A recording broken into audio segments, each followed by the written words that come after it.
Welcome to the Riskwiser Zone, the podcast where we dive into the world of stocks, finance, and risk management. I'm your host, Lewis, and we're excited to have you join us today. We're starting off with a fascinating story that's been making waves in the financial markets.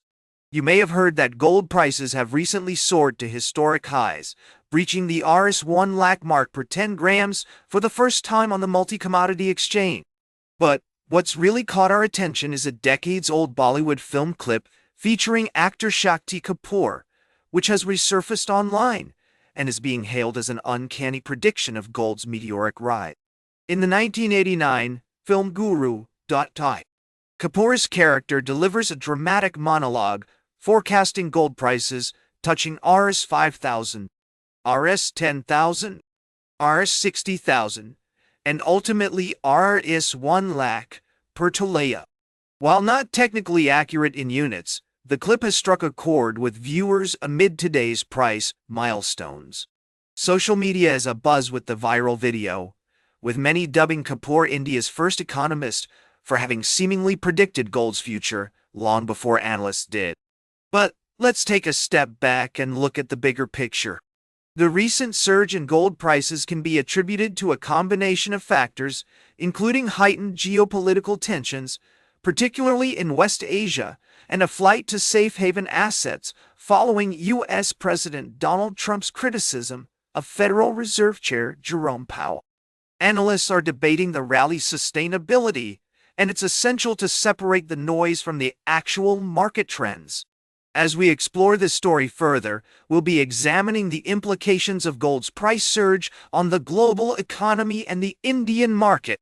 We'll also be discussing the role of risk management in navigating such market fluctuations. So, stay tuned as we delve into the world of finance and risk management. We'll be right back with more from the world of stocks and finance on the Riskwiser Zone.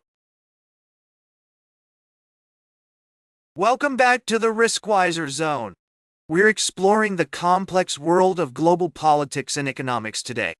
In our last segment, we discussed the rising tensions between major world powers and the potential implications for international trade and security. Now, let's dive into a story that highlights the shifting landscape of global governance. As the United States, under the Trump administration, continues to reevaluate its role in international institutions, other countries are stepping up to fill the void. The International Development Association, or AIDA, which is part of the World Bank Group, has seen significant contributions from European countries, Japan and others, as they work together to address global challenges such as poverty reduction and climate change. This trend is not limited to the AIDA, however. We're seeing a broader shift in the way countries are engaging with multilateral institutions. The Asian Infrastructure Investment Bank, established by China, has attracted participation from over 100 countries, including many European nations. This new bank is providing an alternative source of funding for infrastructure projects in Asia and beyond. At the same time, the existing international order is facing significant challenges. The World Trade Organization, the World Health Organization, and other institutions are struggling to maintain their relevance and effectiveness in a rapidly changing world. As the United States pulls back from its traditional leadership role, countries like China, India, and Brazil are asserting themselves on the global stage. So, what does this mean for the future of international cooperation? Will we see a new era of multipolar governance, with multiple countries sharing power and influence? Or will the current tensions and rivalries lead to a fragmentation of the global system, with each country pursuing its own narrow interests? These are complex questions, and there are no easy answers. However, one thing is clear: the world is changing rapidly, and countries need to adapt and evolve to address the challenges of the 21st century. As we consider these developments, it's essential to remember that international cooperation is not a zero-sum game. When countries work together to address common problems, everyone can benefit. The key is to find ways to balance competing interests and priorities, while maintaining a commitment to shared values and principles.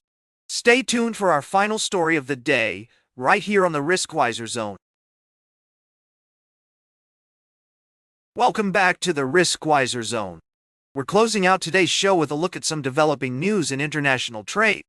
The United States and India are engaged in high-stakes negotiations as India seeks to avoid U.S. tariffs and secure a bilateral trade deal.